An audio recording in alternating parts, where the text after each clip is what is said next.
Bien, bonjour à tous, on profite d'un petit rayon de soleil pour finir les tuiles. Vous vous rappelez, dernière vidéo, du gris fibré. Et donc là j'ai mis du Julien, je vais vous prendre le pot en photo là juste après.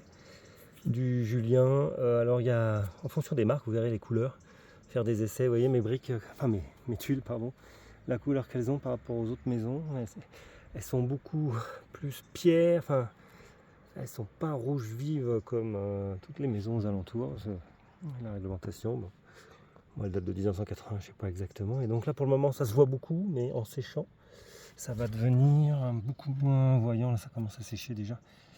Et donc, c'est la bonne couleur. Enfin, c'est la bonne couleur. C'est pas tout à fait la même, mais bon, de toute façon, d'en bas, on voit rien. Donc, c'était pour les tuiles que je voulais pas enlever parce que je veux pas tout déceler là. Ça sera pour des grands travaux dans 20 ans. Donc, la couleur, voilà, par-dessus, pour pas que ça reste gris. Et je vous montre les différents produits que vous trouverez en magasin de bricolage. Et j'en ai profité parce que je suis là, je viens de tout jeter en bas, mais j'ai ramené et la chaudière fuel que même si je mets une pompe à chaleur, je garderai, on sait jamais.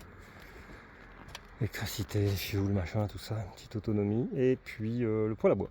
Voilà. Tout ramener. Alors normalement il faut faire ramener par un professionnel une fois par an, je crois. Et comme là, moi du coup je le fais 2 fois par an. Voilà. Donc ça c'est le kit de ramenage que j'ai acheté chez Castotut. Et donc ce qui compte c'est ça là, comment ça peut s'appeler ce truc là, je sais même pas comment ça s'appelle, c'est parce que je l'ai jeté de là-haut, c'est pour ça qu'il y a de la terre, c'était pas dans la cheminée.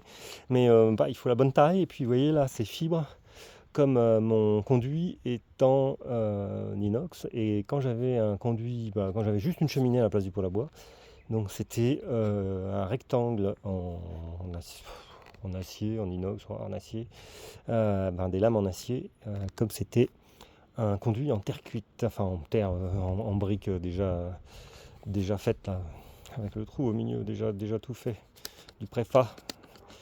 Voilà, et donc avec toutes les rallonges qui vont bien, hop, c'est vraiment pas du moment qu'on a accès, je veux dire, c'est pas la science infuse. Il n'y a pas besoin d'être ingénieur pour ramener, quoi. Bon, par contre, j'ai pas le certificat, ouais. Donc sinon, vous pouvez le faire une fois par un ramoneur, et puis si vous avez envie de ça soit bien propre pour le restant de l'année, parce que moi je mets mon petit bloc clim quand j'ai vraiment trop chaud dans le conduit du poêle à bois. Donc si vous voulez ramener vous-même entre temps, vous pouvez. Et donc concernant les peintures pour le toit, toujours les conserver à l'envers, comme ça la partie s'il y a de l'air là, ici là-haut, qui fait sécher une croûte, hop, quand vous allez l'ouvrir, la croûte elle est en bas. Voilà. Donc ça c'était la fibre. Voilà, bien fibré, hein, comme vous avez dû le voir quand je mettais le pinceau, anti-fuite, gris, de toute façon j'avais pas trouvé de marron, voilà. Ça c'était la fibre, ça c'est beaucoup moins fibré, c'est anti-infiltration, vous voyez, au lieu d'anti-fuite, qui là, les fuites c'est vraiment pour les grosses fissures, c'est pour ça que c'est fibré, la anti-infiltration, ça peut pas boucher des grosses fentes.